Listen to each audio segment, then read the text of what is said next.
ఈ పరిశుద్ధ దినమందు దేవుణ్ణి మనము ఆరాధించడానికి కొరకై దేవుని వాక్యంలో నుండి యోహాను సువార్త 1వ అధ్యాయము, యోహాను సువార్త 1వ అధ్యాయము 17వ వచనము అందరం కలిసి చదువుకుంటాం. దేవుని వాక్యంలో నుండి యోహాను సువార్త 1వ అధ్యాయము 17వ వచనము అందరము కలిసి స్పష్టముగా బిగ్గరగా చదువుతాం. ధర్మశాస్త్రము మోషే ద్వారా అనుగ్రహింపబడెను, కృపయు సత్యము యేసుక్రీస్తు ద్వారా కలిగెను. మరి ఒకసారి చదువుకుందాము. పేజీ నంబర్ 80 అందరం కలిసి చదువుకుంటాం. ధర్మశాస్త్రము మోషే ద్వారా అనుగ్రహింపబడెను, కృపయు సత్యమును యేసుక్రీస్తు ద్వారా కలిగెను. దేవుడు ఈ మాట ద్వారా మనని దినము ఆరాధన కొరకై సిద్ధపరిచినట్లుగా ప్రభు సాయుధమై చిన్న మాట ప్రార్థన చేసుకుందాం. పరలోకమందున మా తండ్రి, మీ ఘనమైన నామమును బట్టి మిమ్మల్ని స్తుతిస్తున్నాం. మా జీవితాల్లో 4 నెలలు మీ కృపకు దేవ మమ్మల్ని పాత్రలుగా చేసి కాపాడినారు, భద్రపరిచినారు. అనేకమైన పోరాటాలు, అనేకమైన పరిస్థితులు మేము దాటి 5వ మాసము మొదటి పరిశుద్ధ దినమున దేవుని మందిరంలో సజీవులుగా ఉండే కృపనిచ్చినందుకై మొదటగా మిమ్మల్ని స్తుతిస్తున్నాం. ప్రత్యేకంగా ప్రభా ఈ సమయమందు దేవ ఇంతవరకు పాటల్లో వాయిద్యాలు వాయించట్లో ఎంతో కృప చూపించినారు. ఆత్మతో సత్యంతో పాడడానికి, మీ నామాన్ని ఘనపరచడానికి ఇచ్చిన దానికై స్తోత్రాలు. మరొకసారి ప్రభా నీ బిడ్డలముగా నా తండ్రి నీ మందిరావరణంలో చేరి ఇదిగో ప్రభా మిమ్మల్ని ఆరాధించిన నిమిత్తమై ఖాళీ హృదయంతో వచ్చాం. దయతో దేవా యోహాను సువార్త 1వ అధ్యాయం 17వ వచనాన్ని మీరు విరిచి ప్రభా పంచిపెడితే తప్ప మేము ఆరాధించలేము. కనుక ప్రభా చదవబడిన లేఖన భాగాన్ని మీ చేతికి అప్పగించుకుంటున్నాము. దేవా నిలబడుతున్న నేను అయోగ్యుడను, అపాత్రుడను, అభిషేకించబడిన వారు ఉన్నారు ఇక్కడ. ఎంతో దేవా నా తండ్రి విశ్వాస యోధులు ఉన్నారు. వారి ఎదుట నిలబడడానికి, సంఘం ఎదుట నిలబడడానికి నాకు శక్తి లేదు, జ్ఞానం లేదు, తెలివి లేదు ప్రభా. ఎన్నిక లేని వాడను దేవా, ప్రధాన పాపిని ప్రభా. మీరు కృప చూపించి నన్ను అభిషేకించి ఈ సమయమందు నీ ప్రజల ఎదుట నిలబట్టకు మీరు కృప చూపించి శక్తినిచ్చి మీ ఆత్మాభిషేకంనిచ్చి మీ మాట నా నోట ఉంచితే తప్ప నేను నిలబడలను ఒప్పుకొనొచ్చు. సమస్తాన్ని మీ చేతికి అప్పగించుకుంటున్నాను. మీరు నాకు ఇచ్చిన అమూల్యమైన వాగ్దానాలు చేతబడుతున్నాను. ఈ దినమున ఆత్మతో సత్యంతో ఆరాధించిన నిమిత్తమై ప్రభా నీ వాక్యం ద్వారా మాతో మాట్లాడు, మా హృదయాన్ని తెరవజేయమని ప్రార్థిస్తున్నాను. ఇలాగ రావాల్సిన వారు ఉన్నారు ప్రభా, సమకూడి నడిపించండి. దేవుని మందిరము 3 దేవా మరి ఫ్లోర్స్ అంతా కూడా మీ రక్త ప్రోక్షణ కింద తీసుకొచ్చున్నాం దేవా. ప్రతి స్థలంలో కూడా మీ ఆత్మకార్యం జరిగించండి. ఈ వాక్యము వృధాగా పోకుండా సహాయం చేయమని ప్రార్థిస్తున్నాను. నేను తగ్గించుకుంటూ మీ నామాన్ని హెచ్చిస్తూ యేసుక్రీస్తు నామపేట స్తుతించి ప్రార్థిస్తున్నాను తండ్రి, ఆమేన్. ఆరాధన కొరకై మనము చదువుకున్నటువంటి భాగము యోహాను సువార్త 1వ అధ్యాయము 17వ వచనము. ధర్మశాస్త్రము మోషే ద్వారా అనుగ్రహింపబడెను, కృపయు సత్యము యేసుక్రీస్తు ద్వారా కలిగెను అనేటువంటి మాటను మనం చదువుతూ వచ్చాం. ఇక్కడ మనం చదివినటువంటి భాగములో మనం చూస్తే 2 స్టేట్మెంట్స్ కనబడుతున్నాయి. 2 స్టేట్మెంట్స్ కనబడుతున్నాయి. మొదటి స్టేట్మెంట్ ఏంటంటే ధర్మశాస్త్రము మోషే ద్వారా మనకి అనుగ్రహించబడింది. రెండవది కృపయు సత్యము మాత్రము యేసుక్రీస్తు ద్వారా అనుగ్రహించబడింది. ధర్మశాస్త్రము అంటే ఏంటి? ఆరాధనలోకి వెళ్ళకపోవడం ధర్మశాస్త్రము ఏంటి? ఎన్ని ఉన్నాయి ధర్మశాస్త్రములో గ్రంథాలు లేదా పుస్తకాలు? ఎన్ని? కాదు, 5 పుస్తకాలు కదా, మర్చిపోకూడదు. సరే, ఎన్ని? 5 గుర్తున్నాయా? చెప్తామా ఒకసారి? మొదటిది ఆదికాండం, రెండవది నిర్గమకాండం, మూడవది లేవికాండం, 4వది సంఖ్యాకాండం, 5వది ద్వితీయోపదేశకాండం. ఈ 5 పుస్తకాలని దైవజనుడు మోషే గారు రాశారు. దేవుడు ఆత్మ ప్రేరేపణ అనుగ్రహించడం ద్వారా ఇశ్రాయేలు ప్రజల్ని నడిపించడం కొరకై దేవుడు ఐగుప్తులో నుండి వారిని విడిపించిన తర్వాత దేవుడు తన చిత్తానుసారంగా తన ప్రజలు ఏ రీతిగా నడుచుకోవాలో, ఏ రీతిగా జీవించాలో, ఎలాంటి నియమ నిబంధనలు కట్టడలు కలిగి ఉండాలో ఈ ధర్మశాస్త్రంలో క్లుప్తముగా చాలా వివరముగా దేవుడు మోషే ద్వారా రాయిస్తూ వచ్చాడు. ధర్మశాస్త్రాన్ని మోషే ద్వారా అనుగ్రహించిన తర్వాత ఈ ధర్మశాస్త్రం ఎక్కడ ఉంచబడిందంటే దేవుని యొక్క మందసము ప్రక్కన ధర్మశాస్త్రాన్ని ఉంచినారు.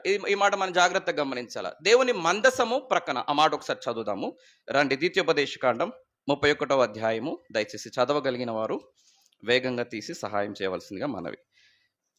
31వ అధ్యాయము 9వ వచనము. ద్వితీయోపదేశకాండం 31:9 వచనం. మోషే ఈ ధర్మశాస్త్రము రాసి యెహోవా నిబంధన మందసం మోయు యాజకులైన లేవీలకును ఇశ్రాయేలు పెద్దలందరికీ దాన్ని అప్పగించండి. ఇక్కడ మనం 9వ వచనంలో చూస్తే ధర్మశాస్త్రము మోషే గారు రాసి ఎవరికి ఇచ్చారు? యాజకులకు ఇచ్చాడు, లేవీలకు ఇచ్చాడు, ఇశ్రాయేలు పెద్దలందరికీ ఈ యొక్క ధర్మశాస్త్రాన్ని ఇచ్చి 24-25 వచనము, 31వ అధ్యాయం 24-25 వచనము. ఈ ధర్మశాస్త్ర వాక్యములు మోషే గ్రంథమందు శాంతముగా వ్రాయిట ముగించిన తర్వాత మోషే యెహోవా నిబంధన మందసమును మోయు యాజకులను చూసి ఆజ్ఞాపించినదేమనగా, మీరు ఈ ధర్మశాస్త్ర గ్రంథమును తీసుకొని మీ దేవుడైన యెహోవా నిబంధన మందసము ప్రక్కన ఉంచుడి. అంటే ధర్మశాస్త్రము ఎక్కడ ఉంచబడింది? ఇప్పుడు నిబంధన మందసము ప్రక్కన ఉంచబడింది. దేని కొరకు ఉంచబడింది అంటే, ఇశ్రాయేలు ప్రజలు ప్రతి సందర్భంలో తప్పిపోకుండా దేవుడి ఆజ్ఞలు కట్టడలు ఏవైతే ఉన్నాయో వాటిని అనుసరించాలని దేవుడు అనుగ్రహిస్తూ వచ్చాడు. ఈ ధర్మశాస్త్రం ఆ నాటి కాలంలో ఎవరి దగ్గర ఉంది? ఎక్కడ ఉంది? అది అతి పరిశుద్ధ స్థలంలో ఉండేటువంటి దేవుని మందసం ప్రక్కన ఉంది. కేవలం యాజకుడు మాత్రమే ఆ ధర్మశాస్త్రాన్ని తీస్తారు, వారు మాత్రమే చదువుతారు, వారు మాత్రమే ఉపదేశిస్తారు, మిగిలిన వారి చేతిలో ఏం లేదు. ధర్మశాస్త్రము లేని కాలం. అయితే ధర్మశాస్త్రము దేవుడు అనుగ్రహించాడు. ధర్మశాస్త్రంలో ఎలా జీవించాలో ఎలా జీవించకూడదో విషయాలు రాస్తూ వచ్చారు. అయితే ధర్మశాస్త్రము కొన్ని విషయాల్ని సూచిస్తూ వచ్చింది. ఈ దినము మనము ప్రభుని ఆరాధించడానికి మొట్టమొదటిగా ధర్మశాస్త్రము మోషే ద్వారా అనుగ్రహించబడింది అనే ఈ మాటలో ఒక 5 విషయాలు మనం చూసుకుంటాం. రండి, దేవుని వాక్యంలో ధర్మశాస్త్రము మనకి ధర్మశాస్త్రం చూయించిన విషయాలు మనం చూస్తే రోమీలకు రాసిన పత్రిక 7వ అధ్యాయము 7వ వచనము. ధర్మశాస్త్రము దయచేసి చదవండి. రోమీలకు రాసిన పత్రిక 7వ అధ్యాయము. కాబట్టి ఏమందుము? ఆ ధర్మశాస్త్రము పాపమైన అట్లనరాదు. ఇక్కడ మనం గమనిస్తున్నాం, ధర్మశాస్త్రము ద్వారా మానవునికి ఏమి పరిచయం చేయబడింది? పాపం అంటే ఏంటో పరిచయం చేయబడింది. అంటే అంతకుముందు పాపము లేదా అంటే 100% పాపము ఉంది. కాకపోతే ధర్మశాస్త్రం వచ్చిన తర్వాత చాలా కట్టుదిట్టంగా జీవించాలని ప్రభు కోరినాడు. ఇశ్రాయేలు ప్రజలు ఏ తప్పిదము పాపము చేయకుండా దేవుని వాక్యానికి అనుసరించి నడవాలని ప్రభు కోరుకున్నాడు. అయితే ఇశ్రాయేలు ప్రజలు దేవుని ధర్మశాస్త్రం బోధింపబడిన తర్వాత కూడా వాళ్ళు పాపం చేస్తూనే ఉన్నారు, వ్యభిచారం చేస్తూనే ఉన్నారు, దొంగతనం చేస్తూనే ఉన్నారు, నరహత్య చేస్తూనే ఉన్నారు. ఇలాగా ప్రతిసారి కూడా ధర్మశాస్త్రాన్ని వింటున్నారు, మరలా వాళ్ళు ఏం చేస్తున్నారు? పాపం చేస్తున్నారు. అంటే ధర్మశాస్త్రము మొదటగా మానవునికి ఏం చూపించింది? పాపమును పరిచయం చేస్తూ వచ్చింది, లేదా పాపమును చూపిస్తూ వచ్చింది. రెండవ భాగం చూద్దాము. దానియేలు గ్రంథం 9వ అధ్యాయం 11వ వచనము. మొదటగా ధర్మశాస్త్రం పాపము చూపించింది.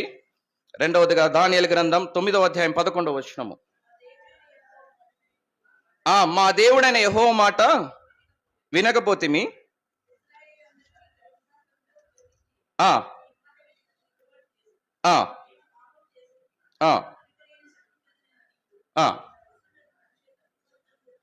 నీ దాసుడగు మోషే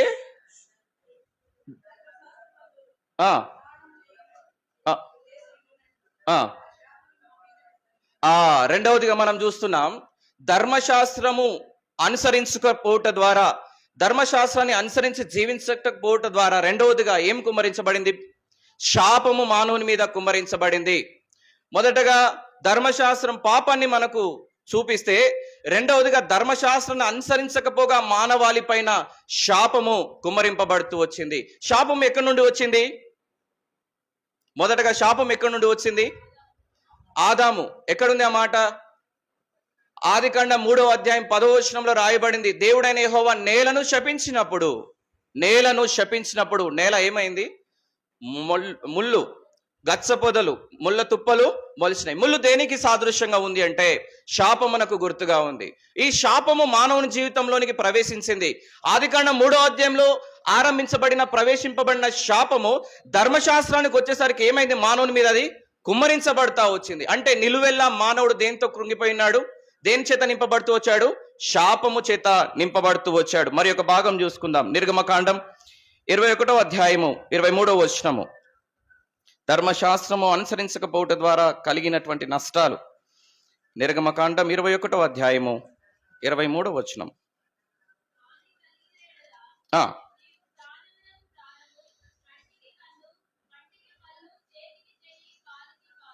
చాలక్క. ఇక్కడ చూస్తే ధర్మశాస్త్రం మూడవదిగా మనకు ఏమి పరిచయం చేస్తుందంటే, కంటికి కన్ను అంటే ఏంటి? దెబ్బకు దెబ్బ అంటే చేసిన తప్పుకు శిక్ష. ఏ చేత్తో ఒక వ్యక్తిని మనం కొడుతున్నామో అదే చేత్తో ఈ వ్యక్తిని కొట్టాలి. ఏ చేతితో ఒక వ్యక్తి ఇతర వ్యక్తికి సంబంధించిన ఆస్తిని లేకపోతే వాని సంపదను వాని పశువును దొంగిలిస్తే కదా, అదే చేతుకు తగినటువంటి శిక్ష. అంటే ధర్మశాస్త్ర ప్రకారం మానవునికి ఏమి ఇవ్వబడింది? మొదటగా అంటే పాపము పరిచయం చేయబడింది, రెండవది శాపము కుమ్మరించబడింది, మూడవదిగా శిక్ష విధించింది. అర్థమవుతుందా? ధర్మశాస్త్రం మూడవదిగా మనకు మానవునికి ఏమిచ్చింది?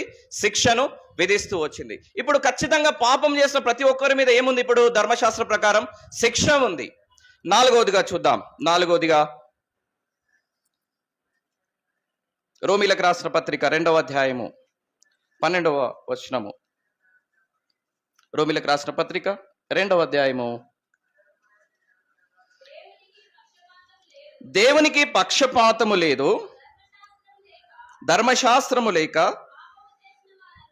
పాపము చేసిన వారందరూ ధర్మశాస్త్రము కలిగిన వారై పాపము చేసిన వారందరూ ధర్మశాస్త్రానుసారముగా తీర్పు నొందుదురు. ఇప్పుడు నాలుగవది మనం ఏం చూస్తున్నాం? ధర్మశాస్త్రం ఏమి ఇచ్చింది మానవునికి? తీర్పు. మొదటిగా ధర్మశాస్త్రము పాపాన్ని పరిచయం చేసింది, రెండవదిగా శాపము కుమ్మరించబడింది, మూడవదిగా తీర్పులోనికి నిలబెట్టింది. మూడుకు మార్చుకుందాం. మూడవది తీర్పులోనికి నిలబెట్టింది. తీర్పు ఏం చేసింది? శిక్ష విధించింది. అర్థమైందండి? మనం ఆరాధించడానికి మనం మొదటి భాగం తీసుకున్నాం. ధర్మశాస్త్రం మోసే ద్వారా అనుగ్రహించబడను. ధర్మశాస్త్రం మొదటగా మనకేం చెప్పింది? గట్టిగా చెప్పాలా? పాపము పరిచయం అయింది, రెండవదిగా శాపము కుమరించబడింది, మూడవదిగా తీర్పులో నిలబెట్టింది. చెప్పండి, మూడవది ఏంటి? తీర్పులో నిలబెట్టింది. నాలుగవది ఈ తీర్పు మనకేం విధించింది? శిక్ష విధిస్తూ వచ్చింది. చివరిగా ధర్మశాస్త్రం ద్వారా జరిగినటువంటి మాట మనం చూస్తే రోమీలకు రాసిన పత్రిక 5వ అధ్యాయము 20వ వచనము. చివరిగా ఈ ధర్మశాస్త్రం మనల్ని శిక్ష విధించటమే కాదు, 5:20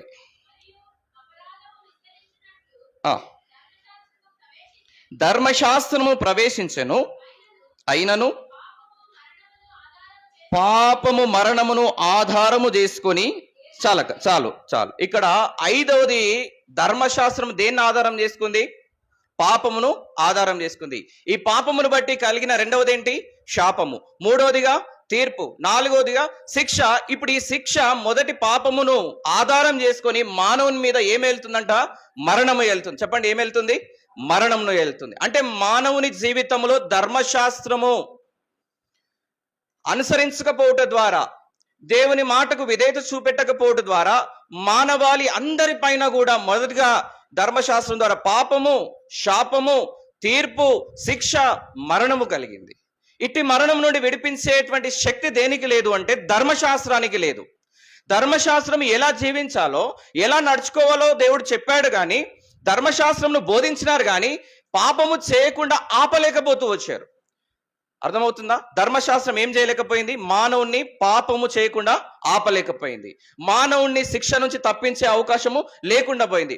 మానవుణ్ణి తీర్పులో నుండి తప్పించే అవకాశము లేదు. చివరాఖరిగా చెప్పాలంటే ధర్మశాస్త్రము మానవుని దేని నుండి తప్పించలేదు?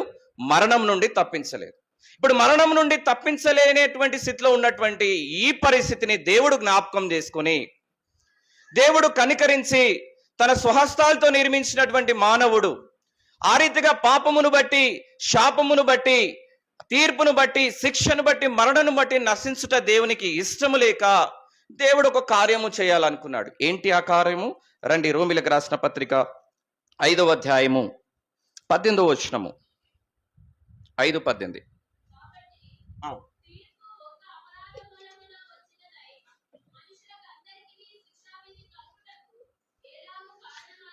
ఇక్కడ జాగ్రత్త గమనిస్తాం, చదవండి. అలాగే ఒక్క పుణ్యకార్యము వలన కృపాదానము మనుషులందరికీ చాలక. ఇక్కడ మనం చూస్తున్నాం, ఇప్పుడు ధర్మశాస్త్రం మానవునికి పాపము, శాపము, తీర్పు కదా, శిక్ష, మరణాన్ని ఇస్తే, ఇట్టి మరణం నుండి మానవుని విడిపించాలంటే ఏం కావాలంట? పుణ్య కార్యము కావాలి. చెప్పండి, ఏం కార్యం కావాలా? పుణ్య కార్యము. ఈ పుణ్య కార్యం ఏమిస్తుంది మానవునికి? ఏమిచ్చింది అని అంటే కృపను దానముగా ఇచ్చింది. చెప్పండి, ఏమిచ్చింది? కృప దానము. కృప అంటే ఏంటి అర్థం? కృప అంటే ఏంటి అర్థం? మనం అది రెగ్యులర్ గా చెప్పేది. ఇప్పుడు మన వర్తమానానికి తగినట్టుగా కృపను మనము ఒకవేళ మనము ఎన్లార్జ్ చేయాలనుకుంటే, ఏ పాపం నుంచి మనము బయటికి రాలేమో, ఏ శాపము నుంచి విడుదల లేమో, ఏ తీర్పు మనం తప్పించుకోలేమో, ఏ శిక్ష మనం తప్పింపబడలేమో, ఏ మరణం నుండి మనం తప్పింపబడలేమో, ఇదిగో ఇట్టి 5 అంతస్తుల అనుభవంలో నుండి మనల్ని తప్పించుట ఏంటి? దాని అర్థం కృప. ఈ కృప దానముగా ఇవ్వబడింది. చెప్పండి, ఎలా ఇవ్వబడింది? దానముగా ఇవ్వబడింది. యోహాను సువార్త 3వ అధ్యాయము 16వ వచనము. యోహాను సువార్త 3వ అధ్యాయము 16వ వచనము, కృపా దానము. ఇప్పుడు రెండవ మాట, మనం మొదటగా యోహాను సువార్త 1వ అధ్యాయము 17వ వచనం రెండవ భాగం ఒకసారి చదువుకొని ఈ మాట మనం ధ్యానిస్తాం. మొదటగా యోహాను సువార్త 1వ అధ్యాయం 17వ వచనంలో రెండవ భాగము. కృపయు సత్యమును, అందరం కలిసి చదువుకుందాం. కృపయు సత్యమును యేసుక్రీస్తు ద్వారా కలిగెను. యేసుక్రీస్తు ద్వారా కలిగింది మొదటిది ఏంటి? పుణ్యకార్యము. ఆ పుణ్యకార్యం ఎలా ఇవ్వబడింది? కృపను దానముగా ఇవ్వబడింది. ఇప్పుడు అందరం కలిసి 3వ అధ్యాయం 16వ వచనం చదువుకుందాం. అందరం కలిసి చదువుకుందాం. దేవుడు లోకమును ఎంతో ప్రేమించెను కాగా ఆయన తన అద్వితీయ కుమారునిగా పుట్టిన వాని యందు విశ్వాసముంచు ప్రతివాడును నశింపక నిత్య జీవం పొందునట్లు ఆయనను అనుగ్రహించెను. దానముగా అనుగ్రహించబడను. అర్థమవుతుందా? కృప దానముగా ఎవరు అనుగ్రహించబడ్డారు? యేసుక్రీస్తు ప్రభువారు అనుగ్రహించబడ్డారు. అంటే మనం మొదటగా చదివిన యోహాను సువార్త 1వ అధ్యాయం 17వ వచనం రెండవ భాగం ప్రకారం ఆయన మనకి ఎలా ఇవ్వబడ్డాడు? భూమి మీద మానవులకి దానముగా, ఈవిగా, బహుమానముగా ప్రభువారు అనుగ్రహించబడుతూ వచ్చాడు. ఇప్పుడు ఈ కృపాదానముగా ఇవ్వబడినటువంటి యేసు ప్రభువారు ఆయన భూమి మీద మానవుడిగా జన్మించిన తర్వాత ఆ దానము మన కొరకు ఏం చేసింది, లేదా ఆ దానము ద్వారా మానవుని కలిగిన మేలేంటి అని అంటే, మొదటి తిమోతిలకు రాసిన పత్రిక 1వ అధ్యాయము 15వ వచనము, పాపులను రక్షించుటకు క్రీస్తు యేసు లోకమునకు వచ్చినను వాక్యము నమ్మదగిన. ఇప్పుడు చెప్పండి, ధర్మశాస్త్ర ప్రకారం మానవుడు ఎందులో ఉన్నాడు? మొట్టమొదటిగా పాపము. ఆ 5 అంతస్తుల అనుభవం నుంచి విడిపించడానికి ఈ పుణ్యకార్యము, ఈ కృపాదానము భూమి మీద దానముగా ఇవ్వబడి, పాపము చేత శిక్షలో ఉండేటువంటి మానవుణ్ణి, మరణము చేత బంధింపబడి ఏలబడుతున్నటువంటి మానవుణ్ణి ఈ 5 అంతస్తుల అనుభవంలో నుంచి విడిపించడానికి ఈ కృపాదానము పాపులను రక్షించడానికి ఎక్కడికి వచ్చింది? భూమి మీదకి దేవుడు దిగి వస్తూ వచ్చాడు. దేవుడు భూమి మీదకి దిగి వచ్చడమే కాదు, తన కుమారుని ద్వారా మనకి రక్షణ ఇచ్చాడు. చెప్పండి, తన కుమారుని ద్వారా మనకి ఏమిచ్చాడు? రక్షణ. అంటే యేసుక్రీస్తు ప్రభువారు నశించిపోతున్న మానవుణ్ణి, అనగా నిన్ను నన్ను రక్షించడానికి, నా పాపము శాపము ఆయన కలవరి శిలువలో వహిస్తూ భరిస్తూ ఆయన కార్చిన అమూల్యమైనటువంటి రక్తము ద్వారా మానవునికి దేవుడు ఏమిచ్చాడంటే రక్షణ ఇచ్చాడు. యోహాను సువార్త 3వ అధ్యాయము 17వ వచనము. యోహాను సువార్త 3వ అధ్యాయం 17వ వచనము.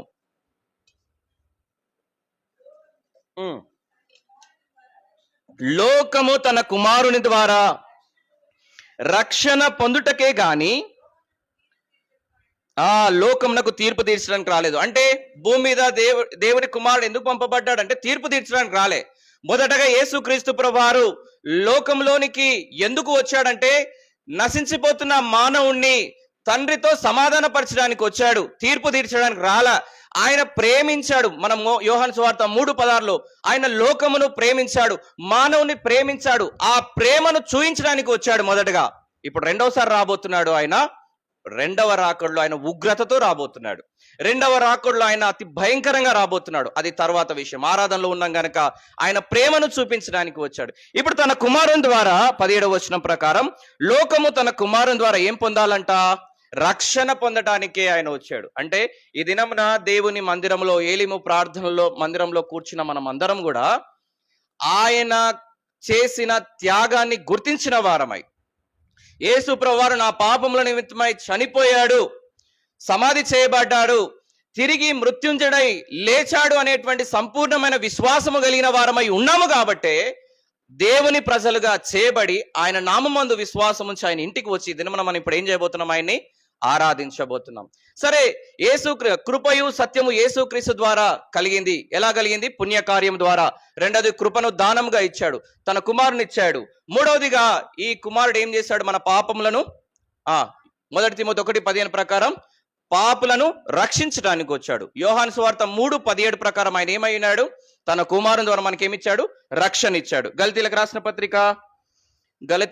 పత్రిక 3వ అధ్యాయం 13వ వచనము, కృపా సత్యము యేసుక్రీస్తు ద్వారా కలిగింది అనే మాటను మనం ధ్యానిస్తున్నాం.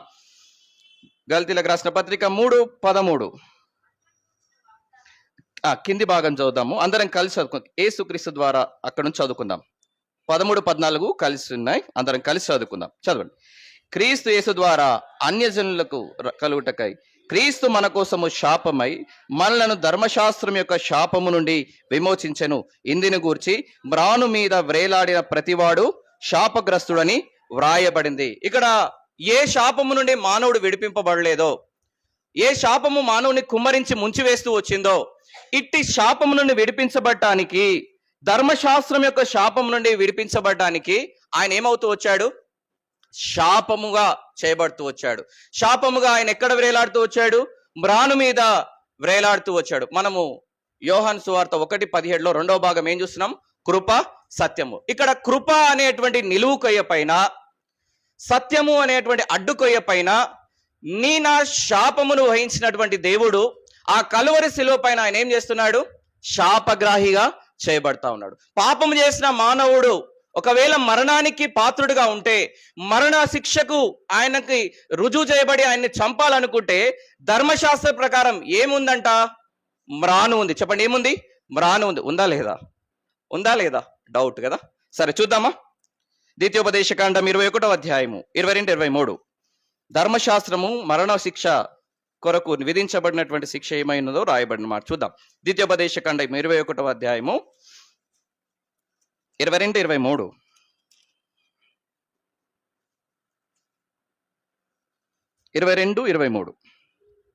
మరణ శిక్షకు తగిన, అందరం కలిసి చదువుకుందామా? 21, 22, 23.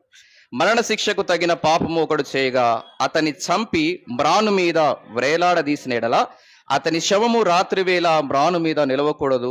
వ్రేలాడదీయబడిన వాడు దేవునికి శాపగ్రస్తుడు గనక నీ దేవుడైన యెహోవా స్వాస్థ్యంగా నీకిచ్చు దేశమున నీవు అపవిత్రపరచుకున్నట్టు అగత్యంగా దినం వాణ్ణి పాతి పెట్టవలెను. ధర్మశాస్త్రం ఏం పరిచయం చేసింది? మరణానికి మ్రానును పరిచయం చేసింది. అంటే ధర్మశాస్త్రము, మోషే ద్వారా ఇవ్వబడిన ధర్మశాస్త్రం మానవునికి మరణాన్ని ఇస్తే, ఆ మరణము దేని మీద పొందాలి? మ్రాను మీద పొందితే వ్రేలాడదీయబడాలి. అలాగే కృపయు సత్యమును యేసుక్రీస్తు ద్వారా కలిగెను. యేసుక్రీస్తు ప్రభువారు నా శాపమును వహించి నా శాపమును విడిపించడానికి ధర్మశాస్త్ర ప్రకారమే ఆయన కూడా దేని మీద వ్రేలాడదీయబడ్డాడు? చెప్పండి, దేని మీద? మ్రాను మీద. ఆ మ్రాను దేనికి గుర్తుగా ఉంది? నిలువు కర్ర. ఈ నిలువు దేనికి సాదృశ్యం? కృప. అడ్డము సత్యము. కృపయు సత్యము అనగా సిలువ ద్వారా మానవునికి ఏం పరిచయం చేయబడింది? యేసుక్రీస్తు ప్రభువారు మనకి పరిచయం చేయబడుతూ వచ్చాడు. అలాగే యేసుక్రీస్తు ప్రభువారు కలువరి సిలువలో ధర్మశాస్త్ర సంబంధమైన బలులను ఆయన అర్పిస్తూ వచ్చాడు. ధర్మశాస్త్రంలో ఎన్ని బలుల గురించి రాయబడింది? ధర్మశాస్త్ర గ్రంథంలో మానవుడు చేయవలసిన లేదా అర్పించవలసిన బలులు ఎన్ని ఉన్నాయి? అందరూ నిన్న అలసిపోయినారు కాబట్టి ఏం మాట్లాడట్లేదు. త్వరగా చెప్పాలి. 5 బలులు. చెప్పండి, ఎన్ని ఉన్నాయి? 5 బలులు. మొదటి బలి దహన బలి. చెప్పండి, దహన బలి. రెండవ బలి నైవేద్య బలి. మొదటి బలి, మీరు మాట్లాడాలి, లేదంటే సాతోడు మన నెత్తి మీద కూర్చుంటాడు, మనం చూస్తుంటాం కానీ వాక్యం లోపలికి పోనియాడు. రైట్, మొదటి బలి చెప్పండి, దహన బలి. అందరు కలిసి చెప్పాల. దహన బలి. రెండవది నైవేద్య బలి. మూడవది సమాధాన బలి. చెప్పండి, మూడో బలి సమాధాన బలి. 4వ బలి 5వ బలి ఏంటంటే అపరాధ పరిహారార్థ బలి. ఇది కొంచెం కష్టం, ఆయన ప్రయత్నం చేద్దాం. చెప్పండి, అపరాధ పరిహారార్థ బలి. 4, 5 బలులు. యేసుక్రీస్తు ప్రభువారు మ్రాను మీద వ్రేలాడబడక పూర్వము, ఆ గుడ్ ఫ్రైడే రోజు ఉదయం 6 గంటలకి పిలాతు యొక్క సముఖమున నిలబడినప్పుడు, లోక పాపమును మోసుకొని పోయే దేవుని గొర్రెపిల్లగా మొట్టమొదటిగా ఉదయం 6 గంటలకి ఆయన దహన బలిగా అర్పించబడ్డాడు. అంటే దాని అర్థం ఏంటి? దహన బలిగా అర్పింపబడ్డం అంటే ఏ పాపమైతే ఆ పశువు మీద, ఆ గొర్రె పైన లేదా దూడ పైన ఉంచబడిందో దాన్ని సమస్తాన్ని ఏం చేయాలి? దహించాలి. అలాగా యేసుక్రీస్తు ప్రభువారు కృపయు సత్యమును అనుగ్రహించట కొరకు తన్ను తాను నీ నా పాపముల నిమిత్తమై ధర్మశాస్త్రం ఏ దహన బలిని కోరిందో తన్ను తాను సమస్తం ఏం చేసుకున్నాడు? ఆయన అప్పగించుకున్నాడు. ఎప్పుడు అప్పగించుకున్నాడు? ఉదయం 6 గంటలకి. రెండవ బలి ఏం చెప్పాము? రెండవ బలి ఏంటి? నైవేద్యపు బలి. ఉదయము 9 గంటలకు అర్పించినాడు. ఉదయం 9 గంటలకు అర్పించే బలిని ఏమంటారు? నైవేద్య బలి. నైవేద్య బలి అంటే ఏంటి? నైవేద్యం అంటే ఇష్టమైన ఆహారము. మనం ఇష్టమైన దాన్ని నైవేద్యంగా పెడుతుంటారు. వాక్యంలోనే ఉంది నైవేద్యము. మనం లేవి కాండంలో చూడగలం ఈ యొక్క బలుల గురించి. నైవేద్యం దేంతో చేస్తారు? పిండితో చేస్తారు. చెప్పండి. పిండితో చేస్తారు. పిండి ఎక్కడి నుండి వస్తుంది? గోధుమల నుండి వస్తుంది. డైరెక్ట్ గోధుమలు తీసుకొచ్చి చపాతీ చేస్తామా? లేదు. అవి ఏమవుతాయి? చదును చేయబడతాయి. దాంట్లో ఉన్న మట్టి తీసేయబడుతుంది, కర్రలు తీసేయబడుతుంటాయి. తర్వాత దాన్ని మిల్లులోకి తీసుకెళ్తాం. ఆ మిల్లులో ఈ యొక్క గోధుమలు ఏం చేయబడతాయి? కంప్లీట్ గా నలగొట్టబడతాయి. నలగొట్టబడి పిండిగా చేయబడతాయి. పిండిని తీసుకొని వచ్చి నీళ్లు కలిపి కొంచెం ఆయిల్ వేసి మనము సాల్ట్ వేసి దాన్ని ఏం చేస్తాం? మెత్తగా దాన్ని ఏం చేస్తాం? పిసుకుతాం, ముద్దగా చేస్తాం. అక్కడికే వదిలిపెడతామా? లేదు. దాన్ని చపాతీగా చేస్తాం. అక్కడికి వదిలిపెడతామా? లేదు. దాన్ని తీసుకొని వచ్చి వేడి వేడి పెనం మీద వేస్తాం. మనకు కావలసిన విధానంలో ఆహారాన్ని సిద్ధపరచుకుంటాం. ఇది నైవేద్యపు బలి. యేసుక్రీస్తు ప్రభువారు ఉదయం 9 గంటలకి లోక పాపమును మోసుకొని పోయినటువంటి గొర్రెపిల్లగా తండ్రికి నీ నా పాపముల నిమిత్తమై విడుదల కలుగుట కొరకై తన శరీరాన్ని నైవేద్యంగా అర్పించినాడు. ఆ రీతిగా ఆయన నైవేద్యంగా అర్పించబడ్డ ద్వారానే ఆయన శరీరము రక్తానికి సాదృశ్యంగా ఉన్న ప్రభు బలం మన మధ్యలో ఉంటుంది.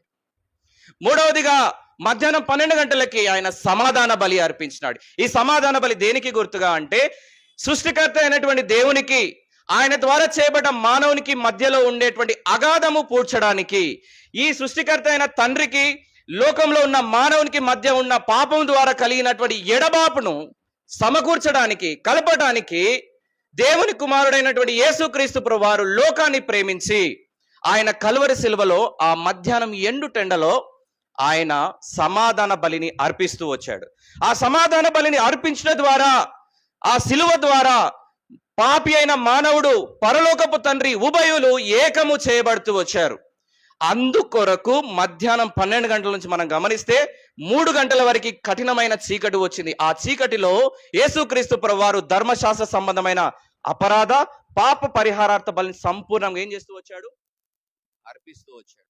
అందుకే ఆ 3 గంటల కాలంలో మానవాళి పాపమునకు తగిన శిక్ష అంతా కూడా మన స్థానాన్ని ఆయన తీసుకున్నాడు. ఆయన స్థానాన్ని మనకిచ్చాడు.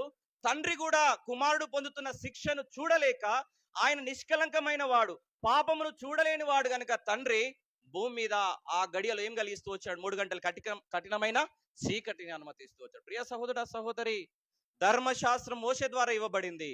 కానీ కృప సత్యము యేసుక్రీస్తు ద్వారా అనుగ్రహించబడి నీకు నాకు మరణం పైన విజయాన్ని అనుగ్రహిస్తూ వచ్చాడు. తండ్రి నుంచి ఎడబాటును దగ్గర చేస్తూ వచ్చాడు. తండ్రితో ఉభయులను ఐక్యపరుస్తూ వచ్చాడు. అందును బట్టి మనం ఏం చేయబడుతున్నామంటే దేవుని పిల్లలముగా చేయబడుతున్నాం. ఇందుకు దేవుని మనం ఆరాధించలేమా? ఆయన మన ఏళ్ళ చూపినటువంటి కృపకు మనము కృతజ్ఞతాస్తుతులు చెల్లించలేమా? అదొక దేశం. ఆ దేశంలో గొప్ప ధనవంతుడు ఉన్నాడు. చాలా కాలం తర్వాత లేక ఒక కుమారుడు పుట్టాడు.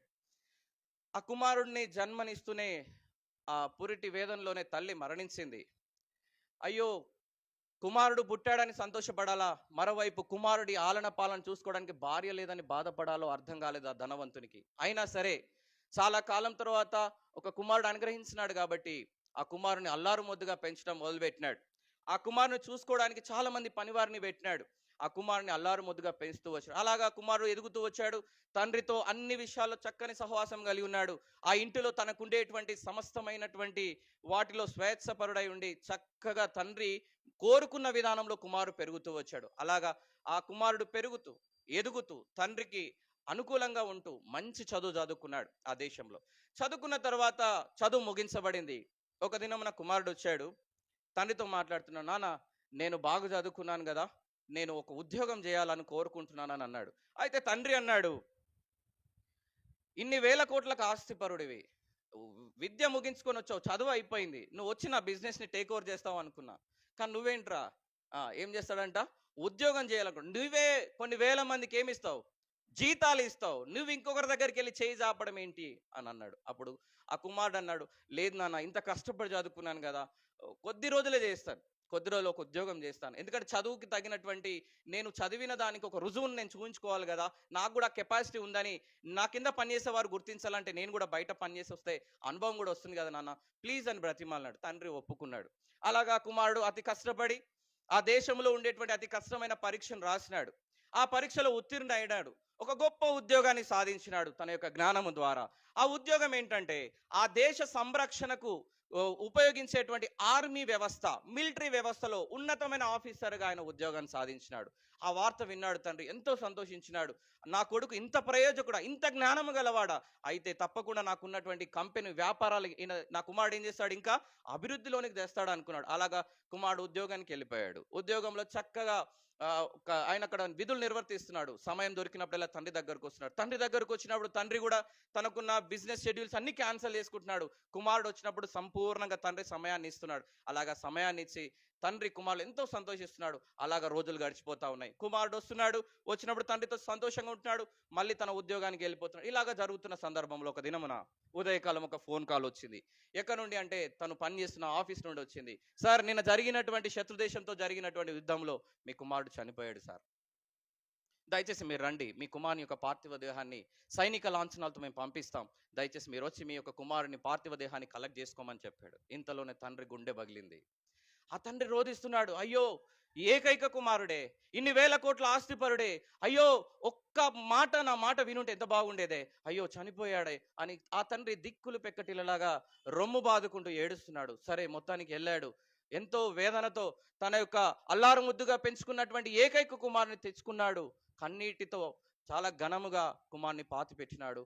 అలాగా ఆయన మరణిస్తూ వచ్చాడు. అయితే కుమారుడు చనిపోయినటువంటి వేదన, ఆ బాధ భరించలేక తండ్రి ప్రపంచంలో ఉన్నటువంటి గొప్ప కళాకారులను పిలిపించాడు, శిల్పకారులను పిలిపించాడు. పిలిపించి ఏం చేశాడంటే, చూడండి నా కుమారుని నేను ఎంతో ప్రేమించాను, ఇదిగో నా కుమారుని ఫోటో, దయచేసి నేను బెడ్రూమ్లో పడుకున్న నా కుమారుడు కనపడాలా, నేను టిఫిన్ చేస్తున్నా నా కుమారుడు మొహం నాకు కనబడాలా, మీరు ఎలా ఆ రూపాన్ని చేస్తారో ఎక్కడ పెడతారో నాకు తెలియదు, కానీ నేను ఎక్కడి నుండి చూసినా ఎవరు కనబడాలి, నా కుమారుడు కనబడాలి, ఇది చేసిన వారికి ₹1,00,00,000 ఇస్తానని చెప్పాడు. అట్లా ప్రపంచవ్యాప్తంగా ఉన్నటువంటి గొప్పవారందరూ వచ్చారు. ఆ తండ్రి కోరుకున్నట్టుగానే కుమారుని యొక్క రూపాన్ని చెక్కినారు. చెక్కి ఆయన కోరుకున్నట్టుగానే ఎక్కడి నుండి చూసినా కనబడేటట్టుగా ఆ యొక్క ప్రతిమను పెట్టినారు. అలాగా తండ్రి కుమారుని చూస్తున్నాడు, భోజనం చేస్తున్నాడు కానీ తృప్తి లేదు, టిఫిన్ చేస్తున్నాడు తృప్తి లేదు, పడుకుంటున్నాడు నిద్ర రావట్లేదు. అలాగే కుమారుని మీద ఎంతో ప్రేమతో అలాగే నీరసిల్లి గుండె పగిలి ఆ తండ్రి ఒక దినాన ఆయన కూడా చనిపోతూ వచ్చాడు. చనిపోతూ ఆయన ఆస్తులన్నిటినీ ఒక వీలునామా రాశాడు. ఆ వీలునామా ఏంటంటే, మేము చనిపోయిన తర్వాత ఈ వీలునామా యొక్క అర్థం ఏంటంటే, మేము సంపాదించిన ఆస్తులన్నీ ఏం చేయాలంటే వేలంపాట వేయాలి అని చెప్పాడు.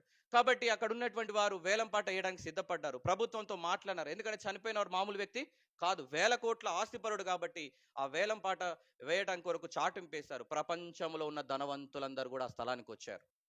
ఇప్పుడు వేలంపాట ఆరంభించబడింది. అయితే వేలంపాట ఆరంభించడానికి వీలునామా తీరిసి చదివినప్పుడు మొదటి కండిషన్, ఈ వేలంపాట ఆరంభించాలంటే మొట్టమొదటిగా నా కుమారుని యొక్క ప్రతిమ లేదా రూపము మొదటగా అది అమ్మబడాలి అని రాశారు. కాబట్టి ఇప్పుడు ఆ యొక్క కుమారుని చిత్రమును వేలం వేస్తున్నారు. ఆ యొక్క కుమారుని యొక్క రూపానికి, ఆ చిత్రానికి చిన్న ధర పెట్టారు. ఎంత అంటే 10 లక్షలు మాత్రమే పెట్టారు. వచ్చిన వాళ్ళు ఎవరు? ప్రపంచ ధనికులు. 10 లక్షలు అనగానే అందరు ఒకరి మొహాలు ఒకరు చూసుకుంటున్నారు. ఆయన కొడుకు రూపం నాకెందుకయ్యా, నాకేం అవసరం, ఎవడైనా కొనుక్కుంటాడులే అని చెప్పి ధనవంతులు ఎవరు ముందుకు రావట్లేదు. అయితే కండిషన్ ఏంటి? ఖచ్చితంగా అది అమ్మిన తర్వాతనే మిగిలిన వాటిని వేలం వేయాలి. ఇలాంటి సందర్భంలో ధరను తగ్గిస్తూ వచ్చారు. 5 లక్షలకు వచ్చారు, 10,000 దాకా వచ్చేసినారు. ఇంకా దిగిపోయినారు. చివరికి 2,000 దగ్గరకు వచ్చింది. అయినా ఎవరు ముందుకు రావట్లేదు, ఎవరు ప్రేమించట్లేదు. ఇలాంటి సందర్భంలో చాలా వెనక ఉండేటువంటి గేట్ దగ్గర పనిచేసేటువంటి ఒక వ్యక్తి, అయ్యో నా యజమానుడు అల్లారు ముద్దుగా పెంచుకున్నటువంటి ఈ కుమారుని యొక్క విలువను, రూపము ఏం చేస్తున్నారు వాళ్ళు, తగ్గిస్తున్నారని చెప్పి పరిగెత్తుకుంటూ వచ్చాడు, అందరిని తోసుకుంటూ వచ్చాడు. వచ్చి, సార్ ఆ ₹2,000 నేను ఇస్తాను, ఇంకా విలువ తగ్గించకండి, ఇంకా అన్యాయం చేయొద్దు సార్, ఆ రూపానికి విలువ తీసేయొద్దు సార్ అని చెప్పి 2,000 ఇవ్వడానికి ముందుకు వస్తే అక్కడున్న అధికారులు చెప్పారు, బుద్ధి లేదా, గేట్ కీపర్వి, నీకుండే జీతమే అత్యవసర జీతం, ఈ 2,000తో మందులు కొనుక్కోవచ్చు, నెల సరిపడ భోజనం చేయొచ్చు అన్నప్పుడు ఆయన అన్నాడు, సార్ ఆ యజమానుడు ఆ కుమారుని పెంచిన విధానం మీకు తెలియదు, నేను ఈ పూట మందు లేకపోయినా పర్లేదు, ఒక పూట పస్తులున్నా పర్వాలేదు సార్, ఇలాంటి వారి యొక్క విలువను మనం ఏం చేయదు, తగ్గించొద్దు సార్ అన్నారు. అందరూ బెదిరించారు, గద్దించినారు, ఎవ్వరి మాట వినట్లేదు ఆయన. సరే శివరాఖరికి వినట్లేదు అని చెప్పి ఆ ప్రతిమను లేదా ఆ రూపంను 2000 రూపాయలకి ఎవరికి ఇచ్చేసారు, ఆయనకి ఇచ్చేసినారు. ఇచ్చేసిన తర్వాత అక్కడ ఎవరైతే వేలంపాట వేస్తున్నారో వాళ్ళు ఇలాగే మైక్ తీసుకున్నారు, తీసుకుని వారు చెప్పారు, ఇంతటితో వేలంపాట ముగిసింది అన్నారు. ఒక్కసారిగా అక్కడ ఉన్న వాళ్ళందరూ కూడా ఆశ్చర్యపడ్డాడు, కోపం చేస్తున్నారు.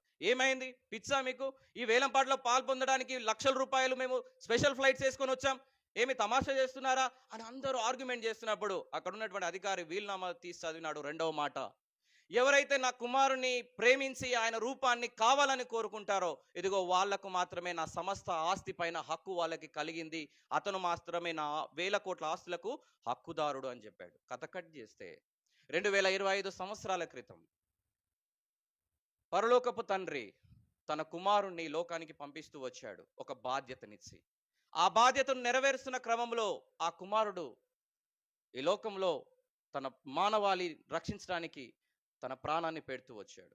ఇప్పుడు ఆ ప్రాణము అర్పించబడ్డ ద్వారా ఆయన్ని ఎవరైతే విశ్వసిస్తారో వారికి ఆయన ఇచ్చింది ఏంటంటే నిత్య జీవము, పరలోక రాజ్యము.